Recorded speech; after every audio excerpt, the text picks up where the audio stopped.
எல்லாம் நல்லா இருக்கீங்களா? இன்னைக்கு 100 days of no சக்கரை சேலஞ்சில் டே 4. காலையில் எந்திரிச்சோடனே நல்லா டம்பிள்ஸில் தூக்கி ஒர்க் அவுட் பண்ணிட்டு அப்புறம் வந்து ஒரு பிளாக் காஃபி வித்தவுட் சுகர் குடித்தேன். என்ன பண்ணுறது, இவ்வளோ நாள் சக்கரை போட்டு பால் ஊற்றி காஃபி குடிச்சிட்டு இப்போ இப்படி குடிக்கும்போது கொஞ்சம் கசப்பாக தான் இருக்குது. பட் ஆனால் நான் விருப்பப்பட்டு தான் பண்ணுறேன். ஸோ நல்லா காஃபியை என்ஜாய் பண்ணிவிட்டு மாமியார் வீட்டிலேருந்து நேற்று வந்து மணத்தக்காளி கீரை எடுத்துகிட்டு வந்திருந்தேன்.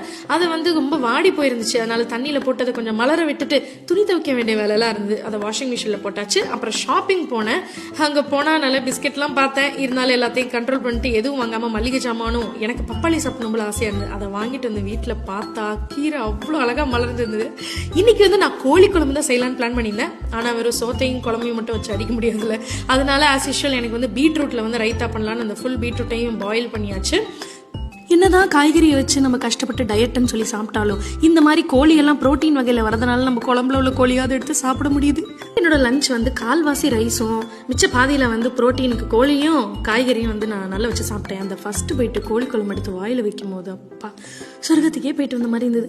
ஆனால் இவ்வளோ நாள் வந்துட்டு நான் ஒரு பிளேட்டு ஃபுல்லாக 2 வாட்டி சோறு போட்டு சாப்பிடுவேன். அப்படியே சாப்பிட்டுட்டே இருந்தோம்னா சீக்கிரமாக சொர்க்கத்துக்கு போய் சேர்ந்துருவோம். அதனால தான் வந்துட்டு டயட் ஸ்டார்ட் பண்ணது. Just kidding.